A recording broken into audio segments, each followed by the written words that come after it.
Shukrani zangu za dhati kwanza ziende kwa binti huyu ambaye anaitwa Aisha, ambaye pia ametoka hapa katika jukwaa letu kwa lengo la kuwafikishia baadhi ya kina dada na wanawake ambao sana wamekuwa wapekuzi wa simu za waume zao, matokeo ambayo yanaleta shida sana sana sana na yanaweza kuleta madhara makubwa na hata kuharibu ndoa. Tumepata wasia mzuri sana kutoka kwake, na hata ukitazama katika ilmu nafsi, kwa maana katika ilmu ya psychology, utapata ya kwamba moja katika vitu ambavyo mwanamume hapendi kabisa, ataftish, ni kule kufuatiliwa sana au kukaguliwa mara kwa mara. Hii itamfanya mwanamume kuhisi yule aliyemwoa labda ni polisi ambayo kazi yake ni kumtafiti sana mwanamume huyu, na hapo ndoa itapoteza ladha, itapoteza amani na itapoteza hamasa katika hali za namna hiyo. Kwa hiyo wasia ambao tuliopata, ndugu zangu, na hasa mama zangu na dada zangu, niwaambie miongoni mwa mambo ambayo wanaume hatupendi ni ile kufuatiliwa sana kupita kiasi, na hasa katika kila jambo wewe unakuwa ni mtu wa kufuatiliwa, kukaguliwa, kutafitiwa. Hili ni jambo ambalo lina uwezo wa kupoteza ladha ya ndoa na lina uwezo wa kupoteza hamasa na hari katika ndoa yenyewe, na mwisho wa siku ndoa hii uharibika, kwa sababu sisi wanamume huwa tunahisi mwanamke wa namna hii amekuwa polisi katika maisha ya ndoa. Sasa haitakiwi kuwa polisi katika maisha ya ndoa bwana. Katika maisha ya ndoa kunatakiwa kuwe na amani, kila mmoja amwamini mwenzake, kuwe na usalama, kila mmoja amlinde mwenzake, kila mmoja amheshimu mwenzake, basi ili mradi mambo yaweze kwenda katika hali iliyokuwa sawa sawa biidhnillah subhanahu wa ta'ala. Wasia mzuri na sisi tumeupokea na tutaupeleka majumbani kwetu insha Allah. Lakini kadhalika shukrani zangu za dhati ziende kwa ndugu yangu Rais wa Mawinga, mwamba huyu katoka hapa kuongea mambo mazito sana ambayo yanahitaji bila shaka tafakuri nzuri. Ni kweli kabisa, wapo viongozi wakubwa kabisa wameingia katika madaraka wakiwa na ilmu ndogo sana, lakini wametoka wakiwa na ilmu kubwa. Nini maana yake? Hii ni ishara ya kwamba kumbe hata ilmu ya dini pamoja na utu uzima wao, wakiamua wana uwezo wa kuisoma na wana uwezo wa kuifahamu kwa usahihi na kwa ufasaha wa hali ya juu biidhnillah subhanahu wa ta'ala. Sasa shekhe ametukumbusha hapa kwamba wale viongozi ambao wanaoingia katika nyanja za uongozi, nyanja mbalimbali za uongozi, na kisha wakaingia wakiwa na ilmu ya darasa la 7 na wakatoka, tunaambiwa kwamba wametoka na ilmu kubwa, basi pia katika dini mnaweza kulifanya hili biidhnillah subhanahu wa ta'ala. Huu ni ukumbusho mzuri mno na ni ukumbusho mkubwa mno, na inshallah Mwenyezi Mungu ampe kheri ndugu yangu Rais wa Mawinga, kwa sababu hili ni jambo ambalo limekuwa limesahaulika. Huenda kupitia katika sauti hizi ikawa ni sababu ya watu kulifahamu hilo na kubadilika inshallah biidhnillah subhanahu wa ta'ala, kwa sababu ukijua ilmu ya dini basi bila shaka yapo mambo mengi sana ambayo ni mambo ya hovyo unaweza kuyaepuka. Mathalan, al-akhi amekumbusha kuna swala la ushoga katika nchi yetu, ni hatari. Yani sasa hivi ni hali ni mbaya mno, inatisha. Na kinachoshangaza zaidi, sijui kwa nini hawa mashoga wanakuwa na ukaribu sana na hawa kina mama. Yani wao ndio wana promote ili jambo. Sijui hata ni kwa nini kwa kweli. Yani hata ukitafakari maana ya hii ni nini? Uelewi. Yani unakosa majibu kabisa. Utakuta wale mashoga wapo katika kundi la kina mama, na hao kina mama ndio wanaopiga tafu hao. Inakuwaje ya mambo? Viongozi hamyaoni haya mambo? Hebu tuyapige vita sote kwa pamoja inshallah biidhnillah subhanahu wa ta'ala. Tunaweza tukafaulu kwa hurma na utukufu wake Allah tabarak wa ta'ala. Juzi nilikuwa naangalia clip moja al-akhi, nikamuona kuna msanii mmoja anaitwa Diamond, sio ilikuwa ni wapi ile, kaenda kwenye sijui ni sherehe sijui ni nini ile, alafu kakaambatana na mtu, ukimtazama yule mtu shoga kusha kazi. Eti ndio watu sio dai na kuwaja mambo jamani. na viongozi wapo katika maeneo hayo na wanaona kimya, sijui na wao wanakuwa haya. Mwenyezi Mungu atufanyie sahali kwa kweli. Vinakera mpaka unafikia wakati hata namna ya kusema unakosa ile pose yenyewe ya kusema unasemea namna gani. Kwa hiyo ndugu zangu, inshallah Rais wa Mawinga ametuhusia, katukumbusha maadili yanaharibika, maadili yamevurugika, na nyinyi mpo sasa mnafanya kazi gani katika hali hii? Kwa hiyo inshallah biidhnillah subhanahu wa ta'ala tumuombe Mwenyezi Mungu atujalie kila la khair. Amin. Ndugu zangu, katika jukwaa letu hili la siku ya leo, kwa hurma na utukufu wake Allah tabaraka wa taala, nitajaribu kueleza kidogo katika taaluma ya masala ya dua, na hasa kupitia katika kitabu chetu hiki Al-Fuyudhatu Rabbaniya. Kuna watu wamekurupuka na wanasema ya kwamba kitabu hiki kinafundisha ushirikina. Yaani siku hizi ndio watu wamekuwa hivyo. Hatari. Tena wanasema na ndani ya kitabu hiki kina maneno yasiyojulikana maana yake. Yaani mwandishi wa kitabu hiki kaandika vitu ambavyo havina maana, havijulikani. Kuanzia mwenyewe anaandika maana ya hayo maneno haijui, na wale ambao watakwenda kukisoma kitabu maana ya hayo maneno hawajui. Hivi kweli na wewe unaaminishwa vitu vya namna hiyo na unaamini? Lakini mimi sishangai katika uelewa wa namna hii, kwa sababu ni juzi tu kuna mubahala umefanyika huko. Kuna mtu mmoja anaitwa Shamsuddini, Muhammadu Shamsuddini anajiita hivyo. Huyu bwana yeye anasema Abu Hanifa ni mubtadi, ni mzushi. Abu Hanifa katika maimamu wanne, Abu Hanifa ni mzushi, tena wazi wazi kabisa, bila tahaya, bila aibu. Lakini kadhalika anasema al-Imamu Nawawi ni mzushi, lakini anasema al-Imamu Suyuti ni kafiri kabisa. Al-Hajari pia, Ibn Hajar al-Asqalani na yeye ni mzushi pia. Hawa watu wamefikia katika daraja hiyo.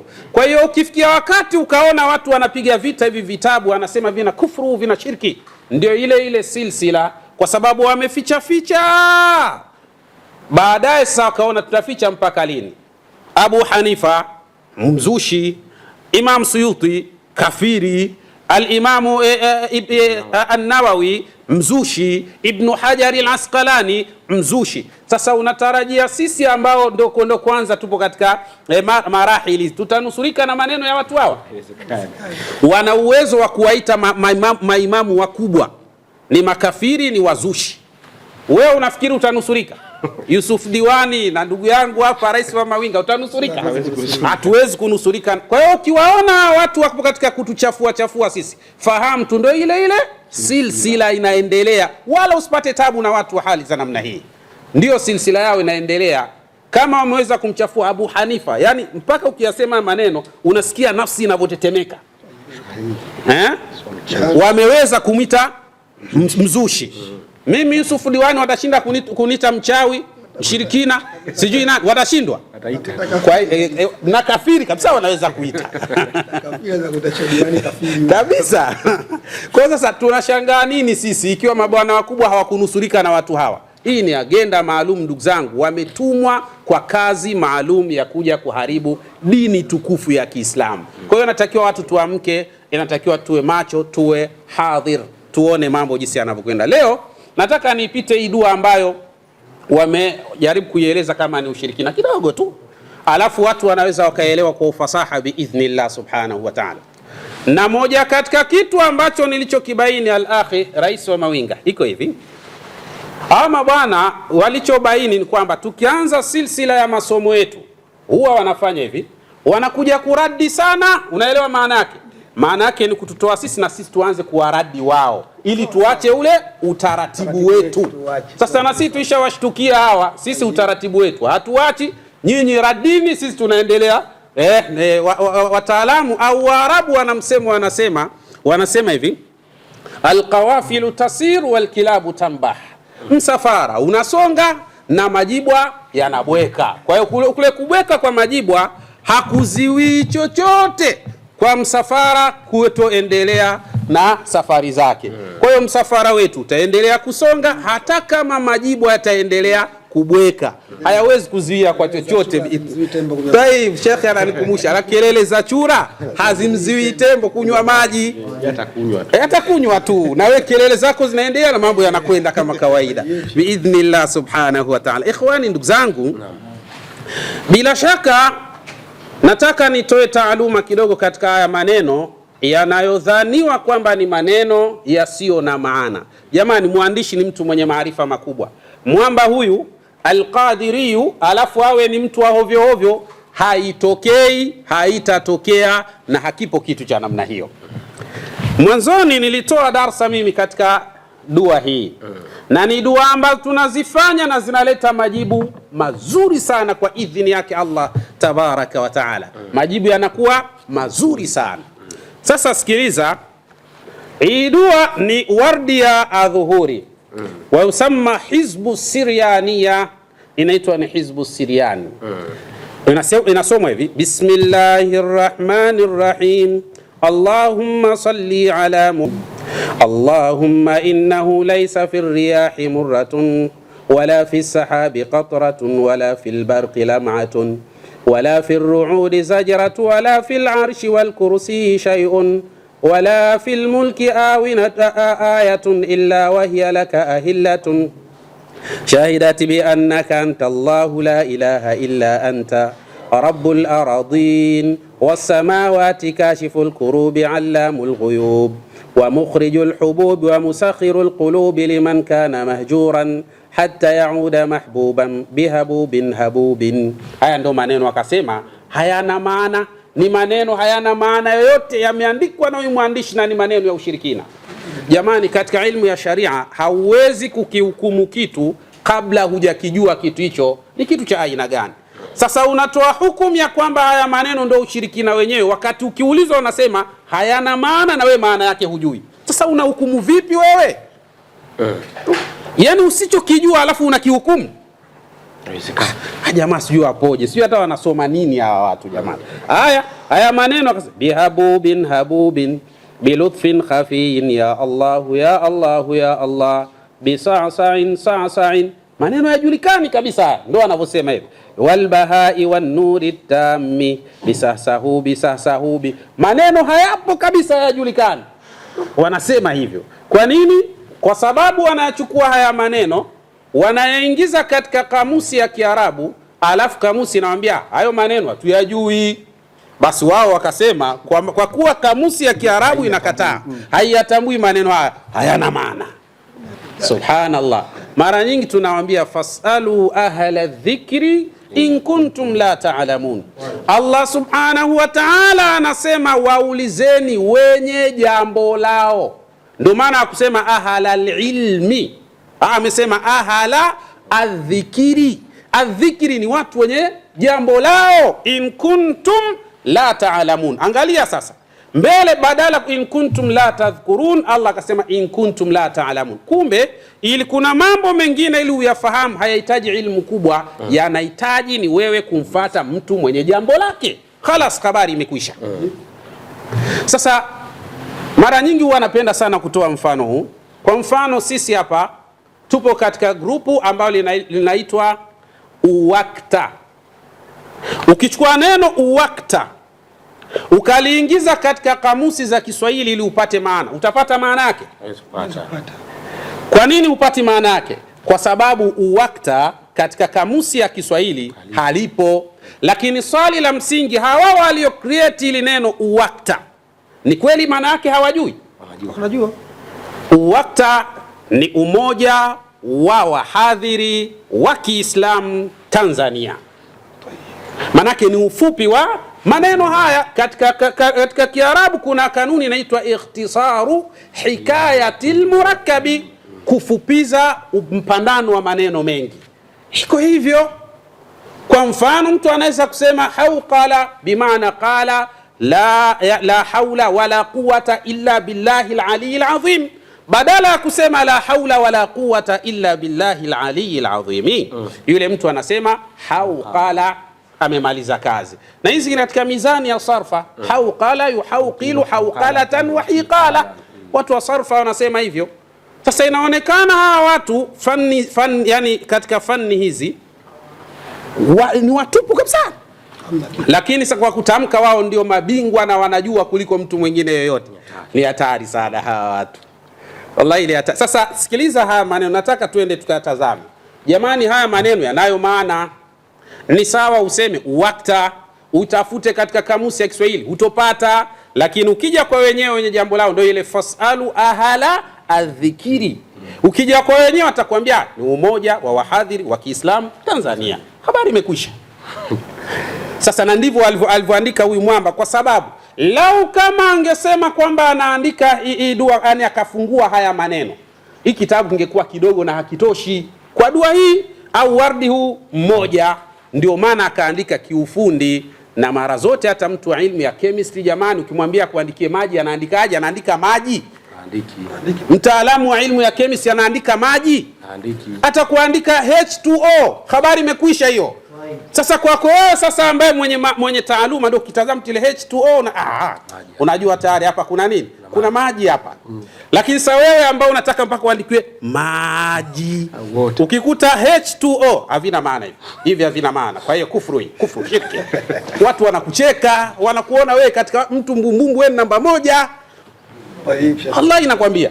Ndio hawa jiswali. Hizi ni kodi zinaandikwa na watu wenye ilmu. Bisahsahubin, sahsahubin. Ni maneno yanajulikana. Haya yanajulikanaje? Yanajulikana kwa utaratibu huu. Ndugu zangu, hapa huyu mwamba alichokifanya ameandika aya za Qur'ani kiufundi. Na nilieleza njia hapa kuna njia ngapi? 3. Na tukaeleza njia ya kwanza, hii njia ya pili sasa. Hapa mwandishi wa kitabu hiki ukisikia neno sahsahubin, zimeandikwa aya za Qur'ani kiufundi, kama jinsi ambavyo mtaalamu wa ilmu ya chemistry anaweza kuandikia H2O kwa maana ya maji, yameandikwa kiufundi katika mazingira kama hayo. Maana yake utapata atom 2 za hydrogeni na atom 1 ya oksijeni. Habari imekwisha hiyo. Kwa watu wenye maarifa wanajua hivyo katika hali za namna hiyo. Sasa hubi maana yake nini? Huyu mwamba badala ya kuandika aya zote zilizo ndani ya Qur'an zinazoanzia na harfu sini, na badala ya kuandika aya zote zinazoishia na harfu sini, na badala ya kuandika aya zote zinazoanzia na harfu hai, na badala ya kuandika aya zote zinazoishia na harfu hai, na badala ya kuandika aya zote zinazoanzia na harfu bai, na badala ya kuandika aya zote zinazoishia na harfu wawi, ndio maana akakuandikia neno moja sahsahubi. Sinaelewana vizuri? Naam. Sasa wewe ukisema ili neno halijulikani maana yake, ni wewe ndio hujui. Lakini sisi wenye fani yetu tunajua. Na unaposema ya kwamba ukiandika vile vitu visivyojulikana maana yake, swali, visivyojulikana maana kwa nani? Kwako wewe au kwa nani? Jamani, hii ni hatari. Hizi ni ilmu, zinahitaji watu wenye ilmu zao ndio waweze kupita katika majambo haya. Ifahamike pia ni fani. Sahihi kabisa. Sasa angalia, tunaposema neno bisahsahubin, ni sawa na mwandishi anasema ya Rabbi, nakuomba kwa siri, ninakuomba kwa jaha, ninakuomba kwa utukufu wa aya zote zilizo ndani ya Qur'ani zinazoanzia na harfu sini na zinazoishia na harfu sini, zinazoanzia na harfu ha na zinazoishia na harfu ha, zinazoanzia na harfu alwawi na zinazoanzia na harfu ba. Ya Rabbi, nakuomba kwa sharafu na utukufu wa aya hizo, Mola nipe. Lakini akatumia neno moja, bisahsahubi.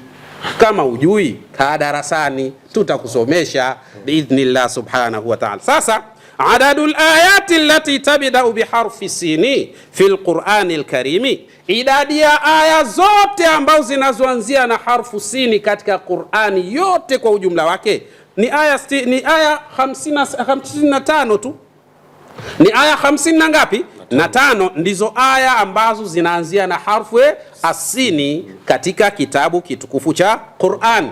Na aya hizo utazipata katika sura 34 ndani ya Qur'ani. Kwa badala kuanza kuandika aya moja moja, mwamba akaandika bisahsahubin, sahsahubin. Hii nataka ilmu na maarifa.